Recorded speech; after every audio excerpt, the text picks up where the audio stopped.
Right. Telangana వ్యాప్తంగా వర్షాలు దంచుకొడుతున్నాయి. ఇప్పటికే ఎల్లో అలర్ట్లు, ఆరెంజ్ అలర్ట్లు, పూర్తి స్థాయిలో రెడ్ అలర్ట్లు కూడా కొన్ని ప్రాంతాల్లో ప్రకటించింది వాతావరణ శాఖ. ప్రభుత్వం అలాగే ప్రజలు అప్రమత్తంగా ఉండాలని చెప్పింది. హైదరాబాద్ ప్రాంతానికి వస్తే పూర్తి స్థాయిలో అక్కడ చిక్కుముడితో ఉన్నటువంటి పరిస్థితి కనిపిస్తూ ఉంది. ఇటువైపు ముఖ్యమంత్రి రేవంత్ రెడ్డి లాంటి కూడా పూర్తి స్థాయిలో ఆయన క్షేత్రస్థాయిలో పరిశీలించినటువంటి సందర్భాలు ఉన్నాయి. ప్రధానంగా వాతావరణ పరిస్థితులు ఎలా ఉండబోతున్నాయి, ఎన్ని డిగ్రీల వర్షపాతం నమోదయ్యే అవకాశం ఉంది, పూర్తి స్థాయిలో దీనికి సంబంధించి పూర్తి అప్డేట్స్ అందించేందుకు నా సీఎంఓ ప్రతినిధి రమేష్ మనకి లైవ్లో సిద్ధంగా ఉన్నారు. రమేష్, చెప్పండి, పూర్తి అప్డేట్స్ ఏంటి? హైదరాబాద్లో ట్రాఫిక్ ఆంక్షలు ఉండే అవకాశం ఉన్నట్లు కూడా తెలుస్తుంది. పూర్తి అప్డేట్స్ ఏంటి? హైదరాబాద్ నగర వ్యాప్తంగా కూడా వర్షం భారీ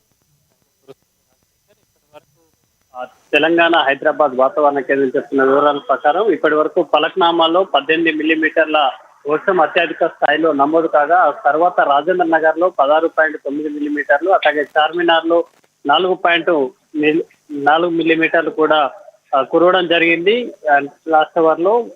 ఇక మొత్తంగా ఏదైతే జిహెచ్ఎంసీ మొత్తం పరిధిలో కూడా సుమారు అన్ని ప్రాంతాల్లో కూడా వర్షాలు కురుస్తున్నటువంటి పరిస్థితి ఉంది. ఈ నేపథ్యంలో ఇప్పటికే మూసారాం బ్రిడ్జి వద్ద కూడా ఉన్నటువంటి పరిస్థితిని జిహెచ్ఎంసీ కమిషనర్ అరవి కర్ణన్ కూడా ప్రత్యక్షంగా వెళ్లి పరిశీలించడం జరిగింది. దీంతో పాటు జిహెచ్ఎంసీ ప్రధాన కార్యాలయంలో ఏర్పాటు చేసినటువంటి కాల్ సెంటర్ కు వచ్చేటువంటి ఫిర్యాదులను ఎప్పటికప్పుడు కూడా పర్యవేక్షిస్తున్నట్టుగా కూడా అధికారులు చెప్తున్నారు. కొద్దిసేపటి క్రితం ఆయన జిహెచ్ఎంసీ కంట్రోల్ రూమ్ ని కూడా సందర్శించి అక్కడ పరిస్థితిని కూడా తెలుసుకోవడం జరిగింది. ఇక జిహెచ్ఎంసీ పరిధిలో వచ్చేటువంటి కంప్లైంట్లకు సంబంధించి ఎప్పటికప్పుడు స్పందించాలి, అట్లాగే ఆ సమస్యను కూడా వెంటనే పరిష్కరించాలంటూ కూడా ఆయన సూచించడం జరిగింది. ముఖ్యంగా నాలాల వద్ద పరిస్థితిని ఎప్పటికప్పుడు పరీక్షిస్తూ మాన్యువల్లను కూడా తీయకూడదు, అంటే స్టామ్ వాటర్ పోయే విధంగా కూడా పబ్లిక్ కూడా మాన్యువల్లను తొలగించేటువంటి పరిస్థితి ఉంటుంది. ముఖ్యంగా రోడ్ల మీద ప్రధాన రహదారులపై ఉండేటువంటి మాన్యువల్స్ ఏవైతే ఉంటాయో వాటిని వాటర్ పోయేందుకు తొలగించేటువంటి కార్యక్రమాలు కూడా చేపడుతుంటారు. కాబట్టి ఇలాంటి పరిస్థితులలో మ్యాన్హోల్ తీయకూడదు, వాటర్ ఫ్లో లో ప్రజలు అందులో పడి ప్రమాదానికి గురయ్యేటువంటి అవకాశాలు ఉన్న నేపథ్యంలో కమిషనర్ ఈ మేరకు ఆదేశాలు ఇవ్వడం జరిగింది. అట్లాగే ఏదైతే వాటర్ లాగింగ్ పాయింట్స్ సుమారు 140కి పైగా వాటర్ లాగింగ్ పాయింట్స్ కూడా జిహెచ్ఎంసీ అధికారులు గుర్తించడం జరిగింది. అక్కడ ఎప్పుడు అందుబాటులో ఉండే విధంగా ఏదైతే మాన్సూన్ ఎమర్జెన్సీ టీంలను కూడా పనిచేస్తున్నారు. అట్లాగే హైడ్రా అధికారులు, ట్రాఫిక్ పోలీసుల సహకారంతో సమన్వయంతో కూడా ఈ కార్యక్రమాన్ని అయితే కొనసాగిస్తున్నటువంటి పరిస్థితి ఉంది. జిహెచ్ఎంసీ, హైడ్రా అధికారులతో పాటు ఎలక్ట్రిసిటీ డిపార్ట్మెంట్, అట్లాగే ట్రాఫిక్ అధికారులు, సివిల్ పోలీసులకు కూడా సెలవులు రద్దు చేసినటువంటి పరిస్థితి ఉంది. వీరంతా కూడా 24/7 అందుబాటులో ఉండేలాగా కూడా చర్యలు తీసుకుంటూ ప్రభుత్వం ఆదేశాలు ఇస్తున్న నేపథ్యంలో ఇప్పుడు జిహెచ్ఎంసీ పరిధిలో ఉన్నటువంటి స్కూళ్లకు ఈ రోజు రేపు కూడా హాఫ్ డే స్కూల్ నిర్వహించేందుకు ఆ ప్రభుత్వం ఆదేశాలు జారీ చేసినటువంటి పరిస్థితి ఉంది. ఇక అనుమతులు లేని సెల్లార్లు అట్లాగే మూసేసేందుకు కూడా జిహెచ్ఎంసీ చర్యలు చేపట్టినటువంటి పరిస్థితి ఉంది. రివ్యూ మీటింగ్ సమావేశాన్ని కూడా నిన్న సాయంత్రం కమిషనర్, జిహెచ్ఎంసీ కమిషనర్ అట్లాగే సిసిపి శ్రీనివాస్ నిర్వహించడం జరిగింది.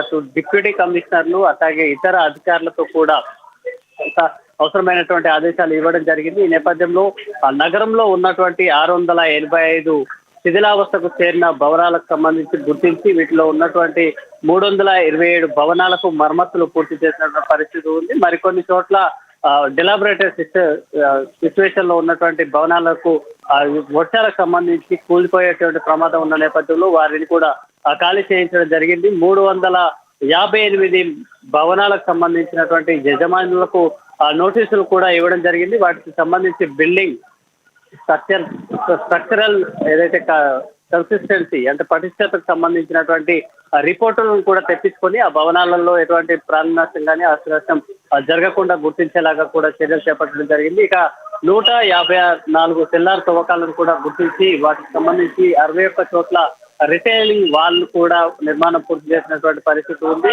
మిగతా 93కు సంబంధించినటువంటి సెల్లార్లలో వాటి ప్రమాదాలను నివారించేందుకు రిటైన్ వాల్ నిర్మాణాలను కూడా చేపట్టడం జరుగుతుంది. అట్లాగే అనుమతి లేకుండా ఏర్పాటు చేసినటువంటి 52 సెల్లార్లను కూడా జిహెచ్ఎంసీ టౌన్ ప్లానింగ్ అధికారులు మూసివేయడం జరిగింది.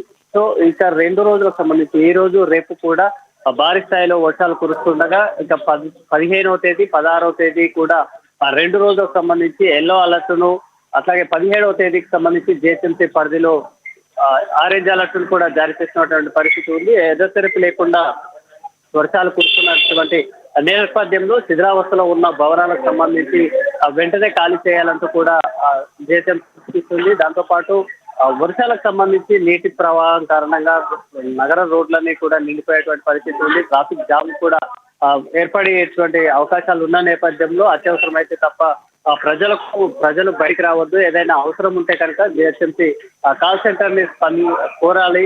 కాల్ సెంటర్ కి కాల్ చేసి కూడా అవసరమైనటువంటి సహాయాన్ని కోరేందుకు కూడా అవకాశం ఉంది. కాల్ సెంటర్ కూడా 24/7 పనిచేస్తుంది. అట్లాగే సిటీలో నగర రోడ్లకు సంబంధించి వరదలతో నిండిపోయిన నేపథ్యంలో ఇటు డిఆర్ఎఫ్ బృందాలు అలాగే జిహెచ్ఎంసీ అధికారులతో పాటు ట్రాఫిక్ పోలీసులు కూడా సమన్వయంతో పనిచేస్తూ ఎప్పటికప్పుడు వరద నీటికి స్టామ్ వాటర్ నాలాలు పోయే విధంగా కూడా చర్యలు చేపడుతున్నటువంటి పరిస్థితి ఉంది. రాజేష్, ప్రధానంగా రమేష్, లోతట్టు ప్రాంతాల ప్రజలు ప్రతిసారి వర్షం పడిన ఇబ్బంది పడుతున్నటువంటి పరిస్థితి, వారికి సంబంధించి చర్యలు ఎలాంటివి తీసుకున్నారు? అలాగే ప్రజా రవాణాకు సంబంధించి బస్సులు సంఖ్య పెంచడం, అంటే కొన్ని ప్రాంతాల్లో ఇబ్బంది పడే అవకాశం ఉందా? మెట్రోలో ఎక్కువ ప్రయాణించే అవకాశం ఉందా? సో దీనికి సంబంధించి ఏమైనా జాగ్రత్తలు తీసుకున్నారా?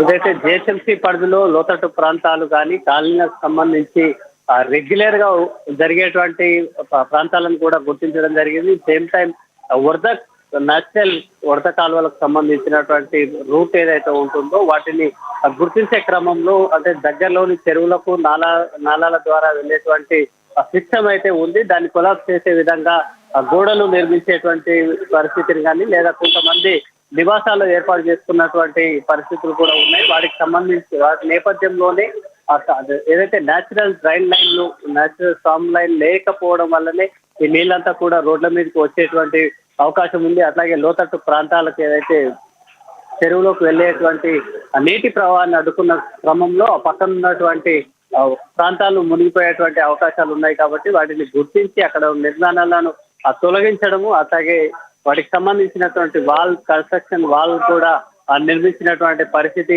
ఉంది. ముఖ్యంగా హైడ్రా అధికారులు కూడా దీనికి సంబంధించి ఎప్పటికప్పుడు చర్యలు చేపడుతున్నారు. ఏదైతే నేచురల్ వాటర్ ఫ్లోటింగ్ సిస్టమ్ ఏదైతే సిస్టమ్ సిటీలో కొలాప్స్ అయినటువంటి పరిస్థితులలో వాటికి సంబంధించి గ్రౌండ్ లెవెల్లో కూడా పరిశీలిస్తున్నటువంటి పరిస్థితి ఉంది. వాటితో పాటు స్టామ్ లైన్లను పటిష్టం చేసేలాగా కూడా ప్రతిపాదనలను రూపొందించేటువంటి కార్యక్రమం జరుగుతున్న నేపథ్యంలో ఇప్పటికే మాన్సూన్ ఎమర్జెన్సీ టీంలు అయితే 150 డివిజన్ల పరిధిలో కూడా పనిచేస్తున్నాయి. ఏదైతే రెగ్యులర్ వాటర్ లాగింగ్ పాయింట్స్ ఉంటాయో వాటికి సంబంధించి 144 ప్లస్ వరకు కూడా జిహెచ్ఎంసీ పరిధిలో ఉన్నాయి. అక్కడ 24/7 ఉండేలాగా కూడా డిఆర్ఎఫ్ స్టాఫ్ ని అలర్ట్ చేయడం జరిగింది. ఒకవేళ అక్కడ వాటర్ ఫ్రీ ఫ్లోటింగ్ లేకపోతే కనుక వెంటనే దాన్ని క్లియర్ చేసేందుకు కూడా హైడ్రా సిబ్బందికి అవసరమైనటువంటి మోటార్లు, పైపులు, ఇతర అవసరాలను వాటిని కూడా సమకూర్చినటువంటి పరిస్థితి ఉంది. దీంతో పాటు ఎలక్ట్రిసిటీ ప్రమాదాలు కూడా ఎక్కువ స్థాయిలో జరిగేటువంటి అవకాశం ఉంది. అలాగే డిలాబరేటెడ్ బిల్డింగ్స్ కూడా అంటే భవనాలు శిథిలావస్థలకు చేరి వాటి కూలిపోయి గోడలు కూలిపోయి ప్రమాదం జరిగేటువంటి అవకాశాలు ఉన్న నేపథ్యంలో ఈ వర్షాలకు సంబంధించి ఇంకా సుమారు 4 రోజుల పాటు కూడా ఈ వర్షాలు ఉండేటువంటి అవకాశం ఉంది. ఈ రోజు రేపు మాత్రం గ్యాప్ లేకుండా భారీ స్థాయిలో వర్షాలు కురుస్తున్నాయి అనే ఇప్పటికే హెచ్చరికలు ఉన్న నేపథ్యంలో ఇటు పోలీసులు ఇటు జిహెచ్ఎంసీ అధికారులు అయితే ప్రజలకు సంబంధించి ఆస్తి నష్టం, ప్రాణ నష్టం జరగకుండా తీసుకోవాల్సినటువంటి చర్యలు చేపట్టడంతో పాటు డిపార్ట్మెంట్ వైజ్ గా వాటికి సంబంధించినటువంటి అధికారులను ఎప్పటికప్పుడు అప్రమత్తం చేస్తున్నటువంటి పరిస్థితి ఉంది. వీటికి సంబంధించి రివ్యూ సమావేశాలు కూడా ఇటు జిహెచ్ఎంసీ స్థాయిలో అటు ప్రభుత్వ స్థాయిలో సీఎం స్థాయిలో కూడా రెగ్యులర్ గా నిన్న నిర్వహించారు. ఈ రోజు కూడా వీటికి సంబంధించినటువంటి కార్యక్రమాలకు సంబంధించి తీసుకోవాల్సిన చర్యలకు సంబంధించి కూడా రివ్యూ సమావేశం అయితే ఏర్పాటు చేస్తున్నారు. అట్లాగే ప్రజలు ఎవరికైనా ఇబ్బంది కలిగితే కనుక స్థానికంగా ఉండేటువంటి డిఆర్ఎఫ్ సిబ్బంది కానీ లేదా కాల్ సెంటర్ ద్వారా జిహెచ్ఎంసీ ఆ కాల్ సెంటర్ కూడా ఏర్పాటు చేసి ఈ 2 రోజుల వర్షాలకు సంబంధించి ఎటువంటి నష్టం జరగకుండా ముందస్తు చర్యలు కూడా తీసుకున్నారు. రాశి right, thanks for updates Ramesh.